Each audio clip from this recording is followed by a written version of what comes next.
Okay, all right. So the Bird Atlas in Liberia has, I think, the same aims as the Atlas in Africa, across Africa and in South Africa, Nigeria, and Kenya so far. We would like to improve our current knowledge of birds in Liberia and ultimately be able to contribute to decision-making for conservation of birds in the country. We would like to update the Birds of Liberia book, which has not been updated since 1979, I think. We would like to be able to connect with citizens using birding as a tool for engagement, as the Liberian Bird Atlas has done so successfully. We would like to raise awareness for conservation, and we would like to increase people's interest in conservation and related activities, which is a lot to put on the Bird Atlas, but Nigeria, again, has accomplished that, and so has Kenya and South Africa, so I don't think it's too far to reach. Right now, we are in a state of learning from these other atlases that I've just mentioned.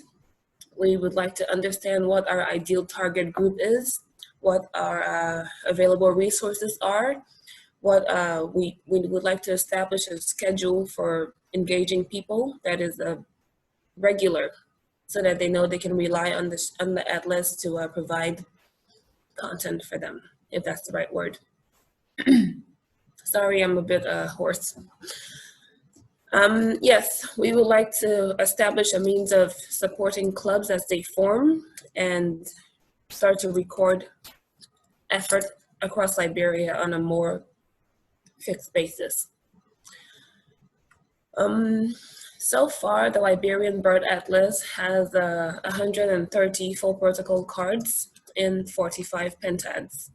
And that's out of 1,114 pentads, which is just 4%, but it's some progress. About a year ago, I spoke to Les, and we had only completed 1% by then, so that's 3% in a year, which is something. We have some partners here.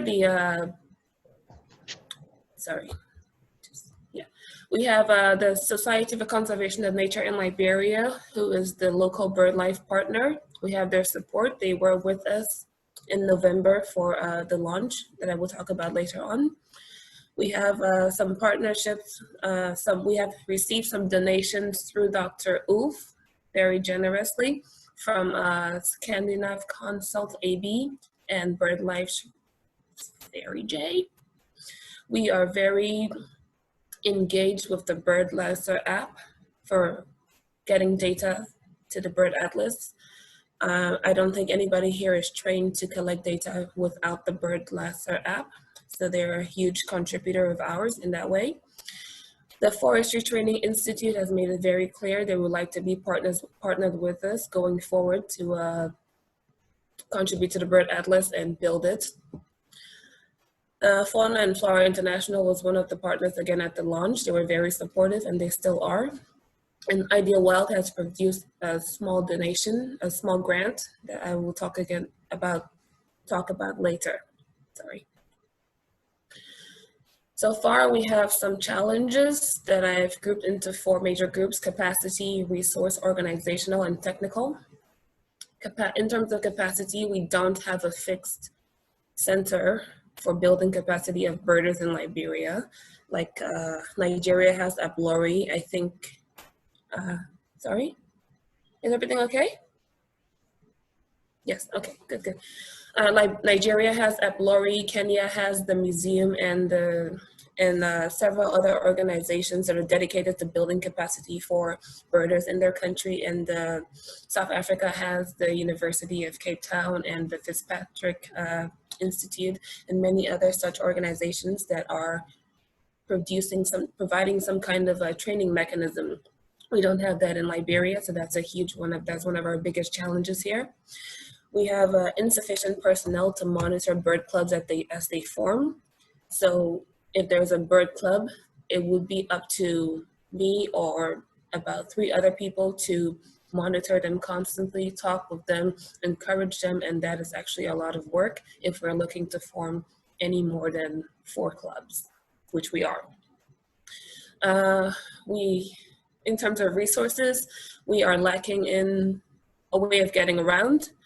If you saw from the previous slide, most of our pentads are around Monrovia.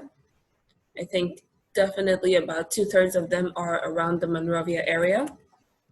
So mobility is a huge problem here when it comes to coverage for Liberia, which I think is the same for many other places. We have insufficient equipment at present to equip clubs that are proposed and that are already established. I found in the one club that I formed so far that students are less interested if they don't have their own equipment, which is a problem we've been trying to deal with by getting equipment going forward. With regards to organizational challenges, we have not established between existing NGOs and the project itself what the responsibilities are. We don't know who's going to do what. We don't know who is going to recruit people. We don't know who's going to bring in equipment, get funding, and things like that. They have not been established. They have not been discussed. At present, I'm calling it the Liberian Bird Atlas, but it does not have an official name even, but that's for another day.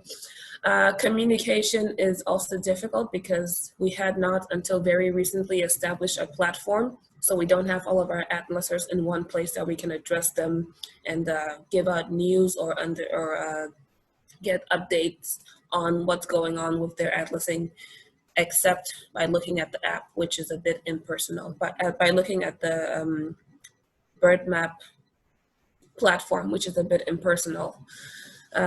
Yeah, there is no scheduled birding trip or atlasing regime, I want to say.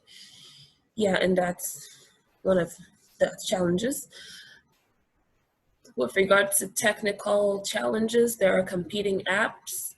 One of the biggest sources of contributions that we have are visiting researchers, and those researchers often come and they are already dedicated to using other apps like eBird or iNaturalist or iBird or any other type of birding app, and they just, because they're not compatible, many of them are not compatible with BirdLasser, we're losing that data, and we could be getting maybe a dozen extra cards a year if we could make the apps compatible. Some users mentioned that it was difficult for them to navigate from the SABAP or the Nigeria site or the Kenya site to the Liberia site. And that's a miniature concern, but it's still something that came up in discussions. A very tiny one is, in addition to lacking a name, the project also lacks a logo.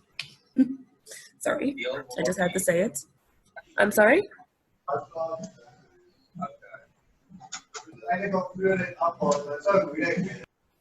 I'm sorry, is that, no, I'm just gonna go on. Okay. Yeah, but despite all of that, we have some good news. We have some positive sides here. We are doing some work to get past all of those challenges. As I said, we've been learning from other organizations that have done things like this. The Bird Atlas in Kenya, Nigeria, and South Africa have learned from their mistakes, and we are going to benefit from those lessons going forward. They formed partnerships with their local BirdLife partner. That was a big one in Nigeria.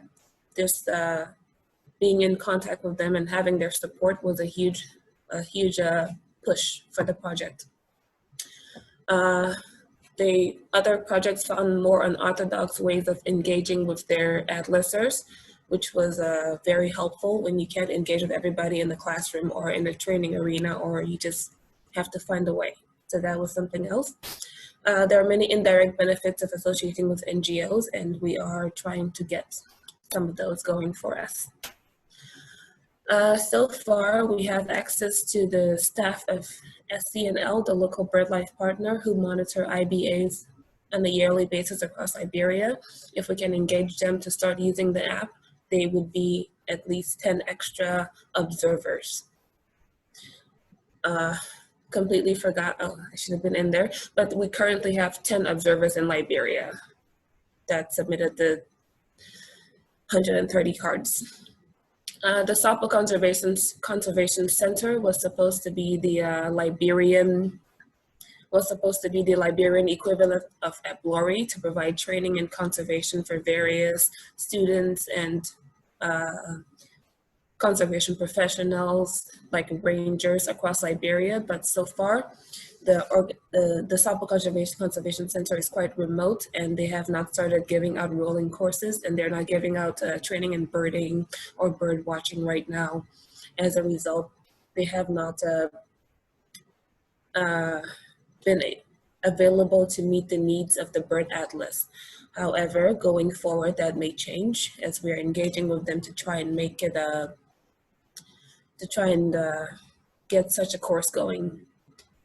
EPLORI, despite not being in Liberia, EPLORI has been very helpful for birding in Liberia. At least 4 of the 10 observers that I mentioned before were lecturers from EPLORI who visited Liberia, and they submitted some pretty extensive trip cards, so that was lovely.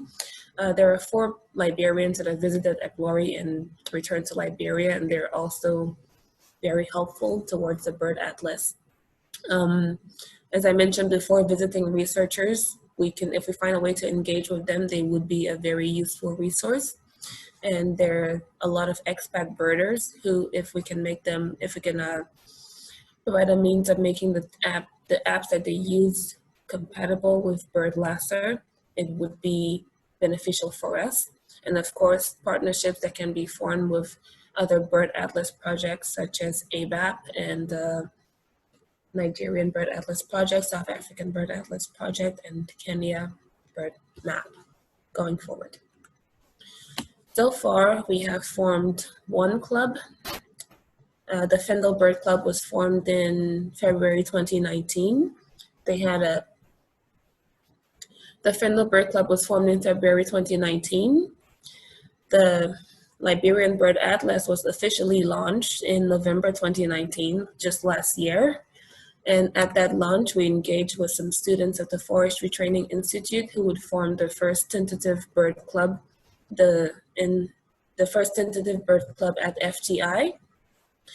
We have a small grant from Idea Wild to purchase some binoculars and bird guides to equip the forming and formed bird clubs that are currently producing all of our pentabs, as far as I can tell, besides a few researchers and myself. And we have set up a Facebook group to communicate more effectively with our atlasers. Our next steps, based on what we've learned, would be to establish a fixed system, ensure that we have regular trips, schedule, try to get some exchanges going between bird clubs and make them all less estranged, if that's the right word. Yes, we would like to source some equipment to support those clubs, of course. We'd like to expand to other universities because based on the success of the Atlas at the 2 universities and the institute, I think our target group in Liberia is universities with a science department, which would serve as an anchor for the bird club at that university or in that area.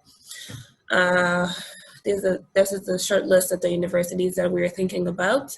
I'm currently drafting a grant to promote a tour of those universities and just go there and tell them we have done this and we have done this and here is what the Bird Atlas is, here's how you contribute and all the basic information just to start. And we would like to establish some training mechanisms for those established atlasers over time. Thank you for listening. I hope I didn't go over time.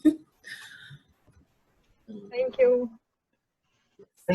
Thank you, Clara. That was, my phone's making funny noises. That was really, I think, helpful and impressive. I think you're making progress in remarkably difficult circumstances, and I think what is incredibly helpful is, in fact, to to hear you articulate what the problems and the issues are, so that we can actually sit down collectively and try our best to try and help Liberia. And I think the problems that you are encountering are going to be the problems that we're going to encounter over and over again in different parts, different countries of Africa as we get going there. So, Clara, I think you are extraordinarily brave in what you're tackling. What are there questions for Clara? Yeah.